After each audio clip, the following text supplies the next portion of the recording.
Y amigos, entrando justo en temas complicados, Tamaulipas es una de las regiones complicadas, ya lo hemos visto, lo hemos hablado, pero también, también hay información que hoy, o más bien ha estado circulando en redes sociales el fin de semana, que tiene que ver con la masacre de Allende, particularmente con el hecho de que el ahora titular de la Sedena, Luis Crescencio Sandoval, tuvo conocimiento sobre los hechos que derivaron en la masacre en 2011 y que no dijo absolutamente nada. Pero para que entendamos un poco el contexto, hay que hablar con quienes saben y yo por eso le agradezco infinitamente a José Reveles, a Pepe Reveles, periodista especialista en temas de seguridad nacional y narcotráfico. Nada más, si le podemos pedir que se mueva tantito su cámara porque está acostadita. Entonces, si la puede voltear, que está en... Ahí está, ya lo tenemos. Mi querido Pepe Reveles, qué gusto tenerte por acá. Maestro, ¿cómo estás? ¿Ahí nos escuchas? A ver si ahí nos escucha. Parece que no. Vamos a esperar a ver si nos escucha nuestro querido José Reveles. Parece que no está teniendo el audio. Entonces, nada más, si me escucha, que me haga ahorita una señal de que ya nos está escuchando y le entramos derechito y sin escalas a la información. Vamos a intentar una vez más con mi querido José Reveles. Buenas noches. ¿Nos escuchas, mi querido Pepe? No. Parece que no nos está escuchando. Aquí le voy a pedir al productor si nos echa la mano para ver justo eso. Pero en lo que llega, en lo que nos escucha, nuestro querido Pepe Reveles, maestro, periodista, especialista en justo estos temas, quiero leerles un poco de lo que compartió Proceso.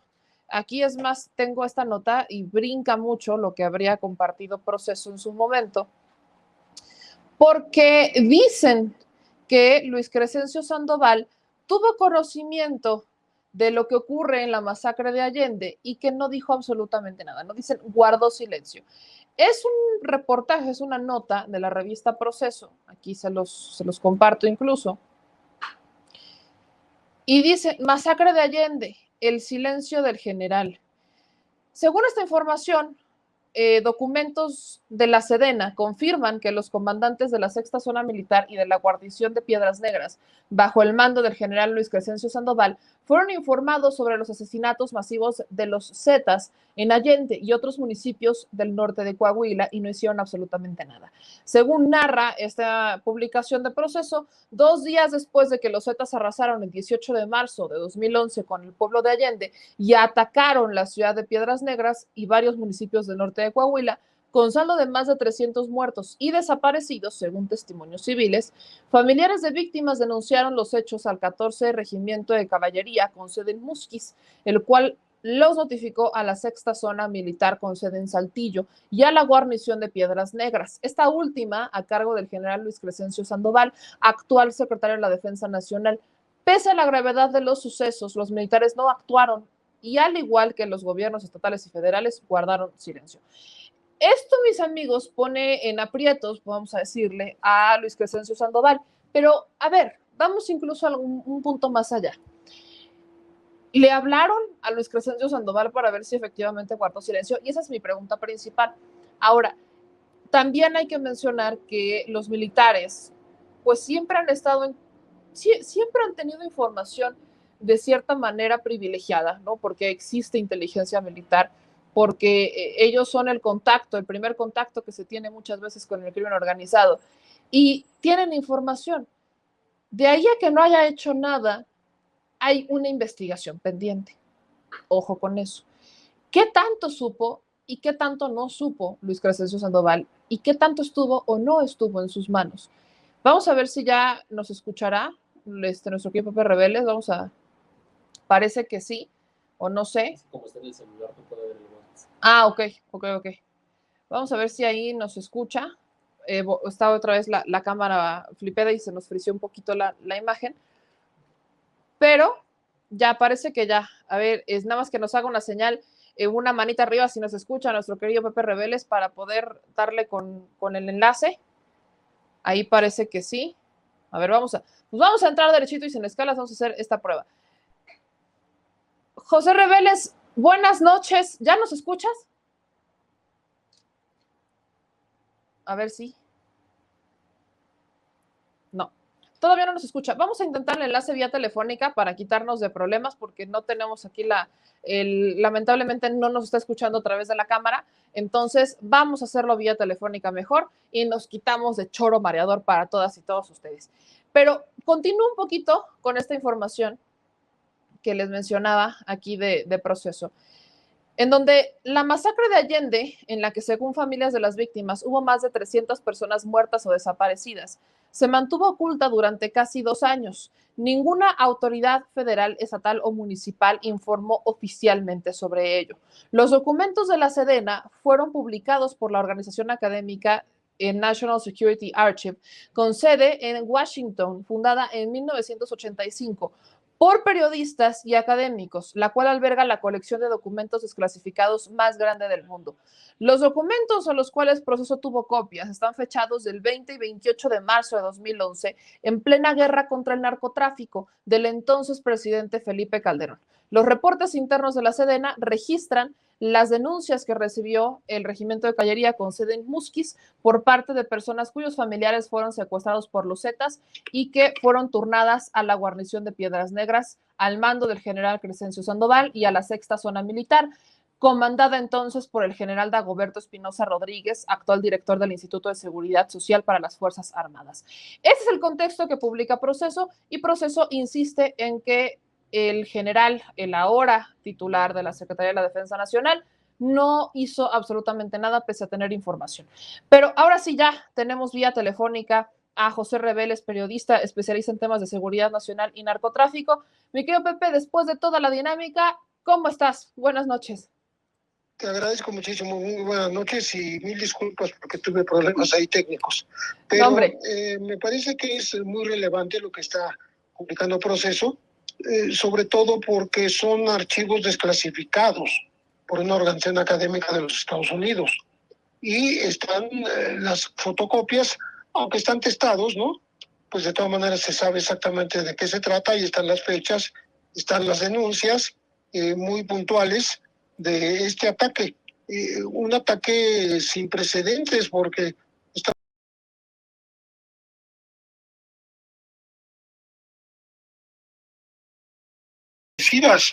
en aquella ocasión. Estamos hablando de marzo de 2011. Ok.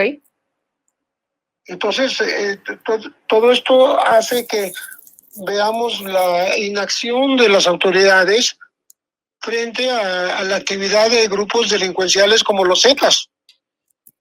Ahora, mi querido Pepe, quisiera que nos ayudaras porque hay mucha gente que nos está viendo y efectivamente esta masacre de Allende quizás pasó desapercibido para muchos con respecto a otros grandes crímenes que ocurrieron y otras violaciones a los derechos humanos que ocurrieron en la administración de Felipe Calderón durante la guerra contra el narco.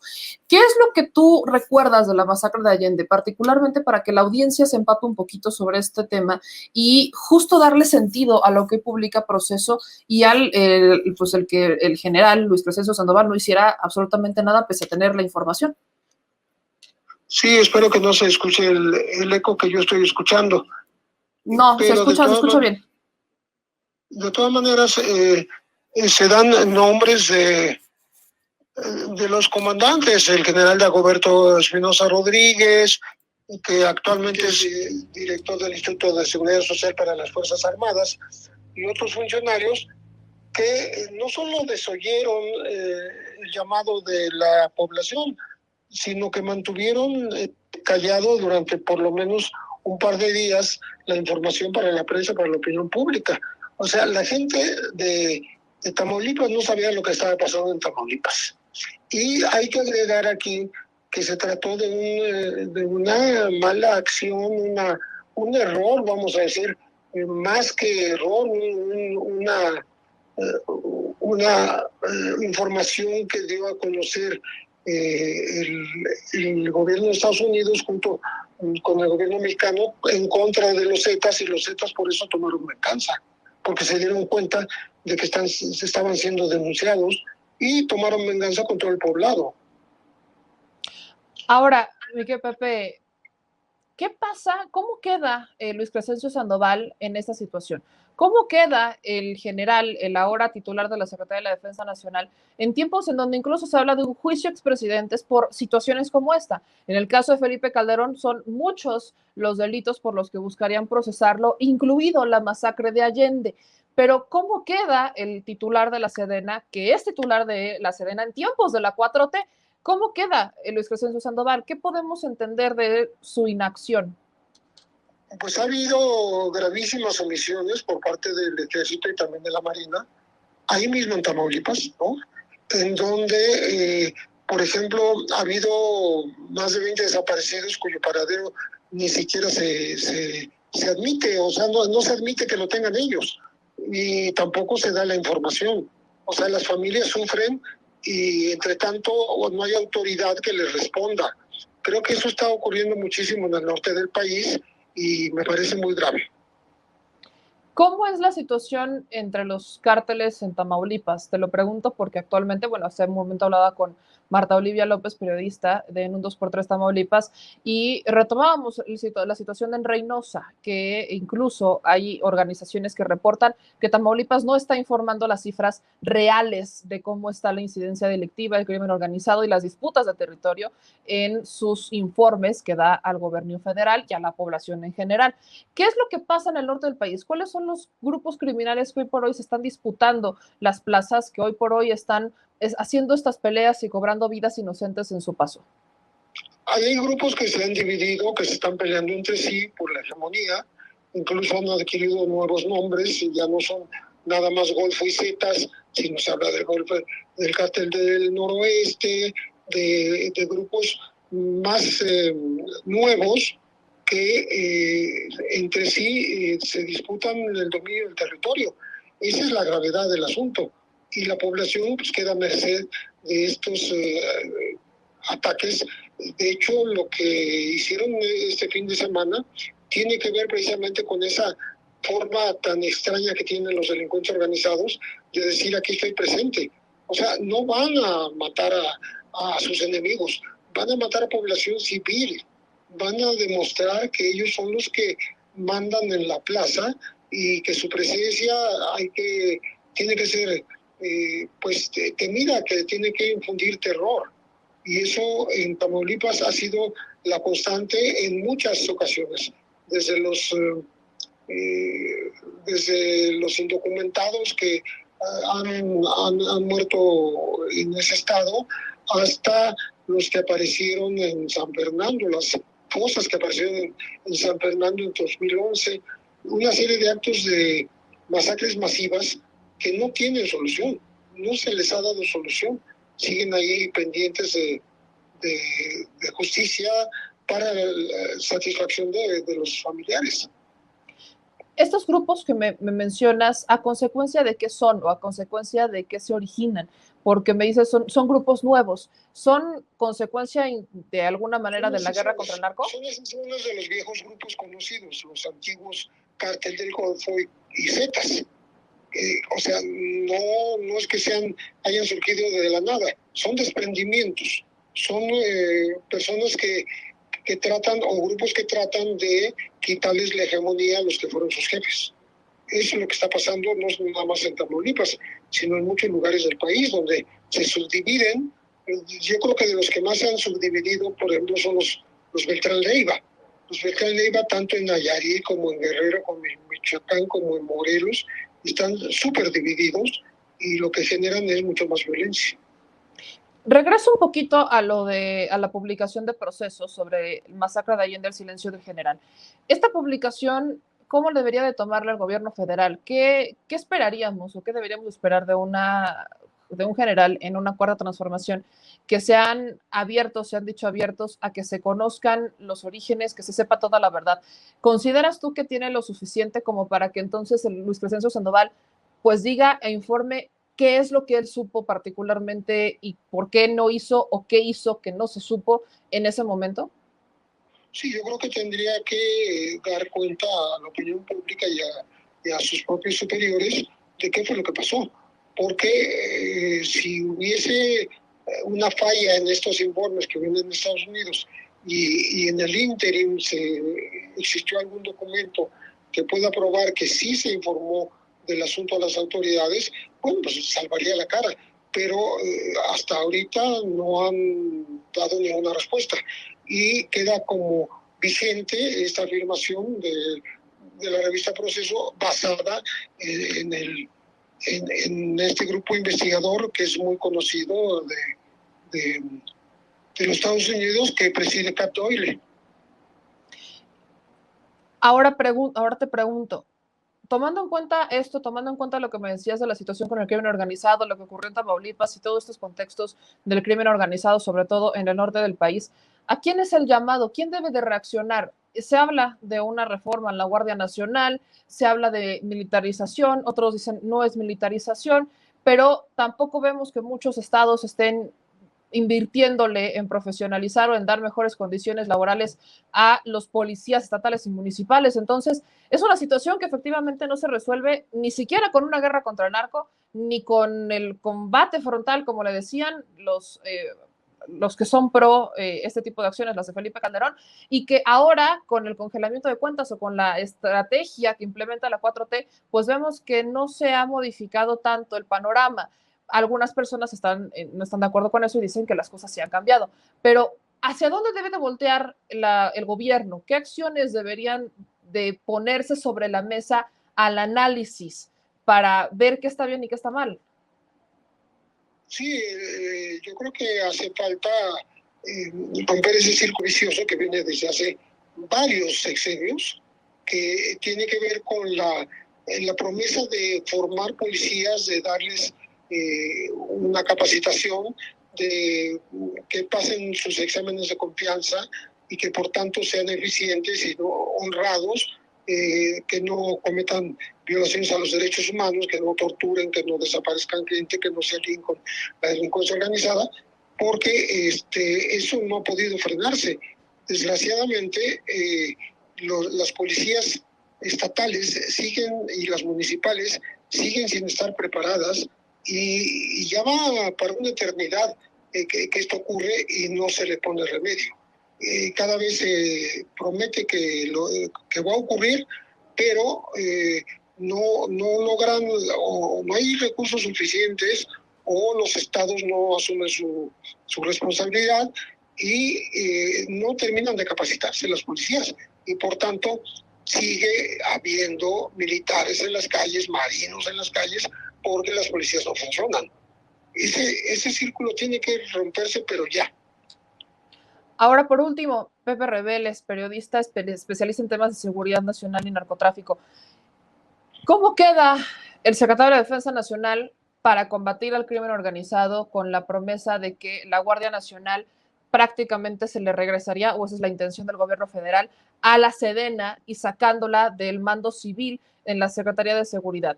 ¿Qué opinas tú de esta reforma? Dice el presidente que es para evitar lo que ocurrió con la Policía Federal y que se tenga una mayor disciplina, que los elementos estén mucho más profesionalizados, que tengan mucho más compromiso con la lucha y evitar lo que ocurre con la Policía Federal. ¿Qué opinas tú en tu especialidad? ¿Crees que esto resulte o crees que no resulte tan positivo?